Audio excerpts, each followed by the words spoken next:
कुछ भी हासिल नहीं कर पाया। हमने क्या किया पढ़ाई करके? सक्सेसफुल होने के लिए डिग्री जरूरी है। क्यों? मतलब पूरा गलत तो नहीं है, ना ही इंडिया का है और ना ही ब्रिटिश का है। फारसिया। वेल्टियन सोल्जर्स। साल था 1837। आप कहानी आगे बढ़कर आता है 1902 में ऐसा विलेन का एंट्री होता है जॉन डी रोकेफेलर।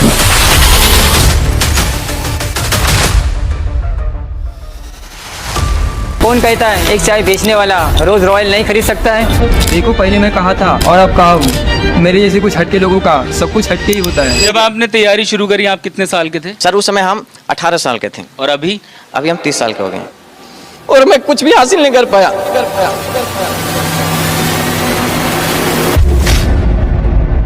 4 करोड़ का आप घर खरीद के लगाते हैं। 4 करोड़ शायद उससे ज्यादा का है।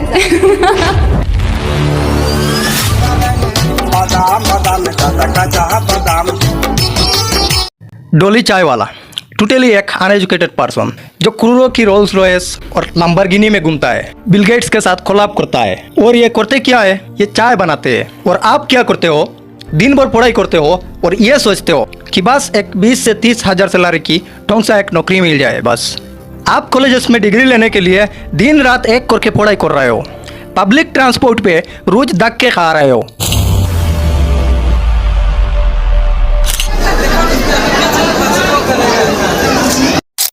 और ये 10th फेल महंगे गाड़ी में घूम रहे हैं, लग्जरी लाइफस्टाइल जी रहे हैं। और ये सब चीज सोशल मीडिया पर अपलोड भी होती है और इनके पोस्ट देख के लोग सोचते हैं क्या लाइफस्टाइल है, क्या जिंदगी है। फिर लोग खुद को ही ब्लेम करने लगते हैं कि हमने क्या किया पढ़ाई करके। देखो मैं इससे पहले वाली वीडियो में भी बता चुका हूँ, आपके और मेरे दिमाग में बचपन से एक ही बात जहर की तरह घोल दिया गया है। स्कूल टीम में सिलेक्ट हो गया, खेलोगे कूदोगे होगे खराब, पढ़ोगे लिखोगे होगे नवाब। लेकिन आज के दिन में रियलिटी इससे बिल्कुल अलग है। वर्ल्ड के first billionaire John D Rockefeller जो कि थे high school drop out, Apple के founder Steve Jobs high school drop out, और फेसबुक के founder Mark Zuckerberg college drop out, Bill Gates college drop out, और इंडिया में भी है मुकेश अंबानी एंड गौतम अडानी, वह दोनों ही यूनिवर्सिटी ड्रॉप आउट है। और हमें और तुम्हें लगता है कि सक्सेसफुल होने के लिए डिग्री जरूरी है। अगर सच में डिग्री जरूरी होता तो फिर क्यों ज्यादातर इंसान कम पढ़े लिखे होते? क्यों?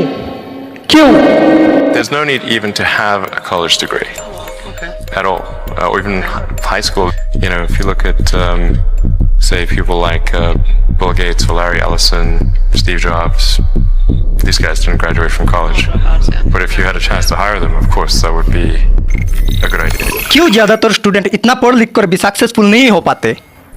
क्योंकि हमारे एजुकेशन सिस्टम को भी ये चाहता ही नहीं कि हम अपने आप को खुद के प्रोफेशनल लाइफ या फिर किसी जॉब के लिए क्वालिफाई कर पाए। बिकॉज हमारे एजुकेशन सिस्टम को बनाया गया था लीडर्स के हर एक बात मानने वाला बेस्ट सोल्जर प्रोड्यूस करने के लिए, ना कि स्टूडेंट को एजुकेट करने के लिए।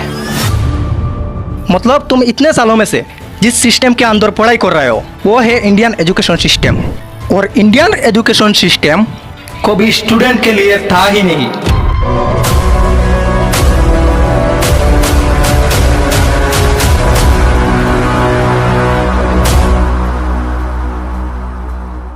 वीडियो में आगे बढ़ने से पहले एक बात क्लियर कर देते हैं, अगर तुम्हें लगता है ये सिस्टम इंडिया का नहीं ब्रिटिश का है तो फिर तुम्हारा सोच यहाँ पर गलत है।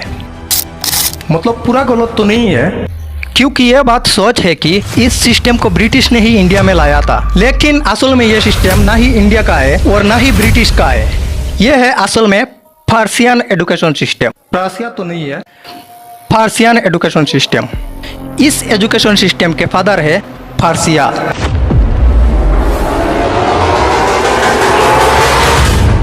जब नेपोलियन और पर्सिया के फ्रेडरिक विलियम थर्ड के बीच में युद्ध चल रहा था और इस युद्ध में नेपोलियन जीत जाता है, और नेपोलियन का जीतने का रीजन था उनके सोल्जर्स जो अपने लीडर्स के हर एक बात मानते थे। और दूसरी तरफ पर्सिया का हारने का रीजन था उनके सोल्जर्स जो कि उनके लीडर्स के बात नहीं मानते थे। वो युद्ध के दौरान अपने खुद के डिसीजन खुद लेते थे, लीडर्स की बात ना सुन के। उस टाइम पर्सिया के सोल्जर्स बहुत ही अनडिसिप्लिन थे। तब इन अनडिसिप्लिन नेचर से पर्सिया के लीडर्स बहुत ही परेशान थे, क्योंकि अगर ऐसा ही चलता रहा तो पर्सिया एक भी वार नहीं जीत पाएगा। इसीलिए लीडर्स ने सोचा कि अगर वार जीतना है तो फिर इन अनडिसिप्लिन सोल्जर्स को डिसिप्लिन में लाना होगा। तो पर्शियन लीडर्स ने बहुत ही सोचने के बाद एजुकेशन सिस्टम बनाया था, 8 years कंपल्सरी एजुकेशन सिस्टम। और इसी एजुकेशन सिस्टम में पर्शिया के हर एक बच्चा को ऑर्डर फॉलो करने वाला सोल्जर्स बनाया जाएगा। उनको 6 साल की उम्र से लेकर 14 साल की उम्र तक ट्रेन किया जाएगा कि कैसे अपने लीडर्स के हर एक रूल, हर एक ऑर्डर को फॉलो करना होता है। मतलब इस सिस्टम का मेन मोटिव था स्टूडेंट्स के रूप में discipline and brainless soldiers produce करना। देखो, वो स्कूल में जाते तो थे एक स्टूडेंट की तरह, लेकिन 8 साल बाद जब वो स्कूल से बाहर निकलते थे तो वो बन जाते थे एक क्वेल्टियन सोल्जर्स। पर्शिया के स्कूल के सिस्टम था कि आपको रोज एक शेड्यूल टाइम पर स्कूल जाना होगा। अगर आप थोड़े से भी लेट होते हो तो आपको पनिशमेंट दिया जाएगा। एंड क्लास में आपको कुछ रूल्स रेगुलेशन मेंटेन करना पड़ेगा, जैसे कि टीचर्स के आते ही आपको खड़ा होना पड़ेगा, टीचर्स के सामने पैर उठा के नहीं बैठ सकते, ज़्यादा मुस्कुरा नहीं सकते एंड किसी से ज़्यादा बात भी नहीं कर सकते। पानी पीना, बाहर जाना, बाथरूम जाना, इन सब छोटे मोटे बेसिक काम के लिए भी आपको परमिशन लेना होगा। और स्कूल में गवर्नमेंट आपके लिए जो बुक सिलेक्ट करेगा आप बस वही बुक पढ़ सकते हो, एक्स्ट्रा बुक आप नहीं पढ़ सकते हो। आपको खुद के सोचने के पावर खत्म कर दिया जाएगा। और स्कूल के बाद खाली टाइम पे आप आपके स्किल्स के ऊपर ज़्यादा काम ना कर पाओ, इस वजह से स्कूल में आपको होमवर्क भी दिया जाएगा। मतलब आपसे आपका आज़ादी छीन लिया जाता है। सब स्टूडेंट्स को सेम यूनिफॉर्म दिया जाएगा सोल्जर्स की तरह एंड फैक्ट्री वर्कर्स की तरह। आपको आपके पूरे स्कूल लाइफ में बस एक ही चीज़ सीखने को मिलेगा और वो है डिसिप्लिन। जैसे एक मजदूर अपने मैनेजर का हर एक बात मानता है, वैसे ही आपको आपके टीचर्स के हर एक बात मानना पड़ेगा। और इस 8 साल का पर्शियन एजुकेशन सिस्टम एक डिसिप्लिन सोल्जर बनाने के लिए बिल्कुल सक्सेसफुल था। नाउ अगर आप ध्यान से देखोगे तो ये पर्शियन एजुकेशन सिस्टम एंड आज के इंडियन एजुकेशन सिस्टम काफ़ी मिलता जुलता है। तो ये पर्शियन एजुकेशन सिस्टम इंडिया में आया तो था, लेकिन इसका इंडिया में आने का जो स्टोरी है वो काफ़ी इंटरेस्टिंग है। और ये जितना इंटरेस्टिंग है उससे काफ़ी ज़्यादा डार्क है।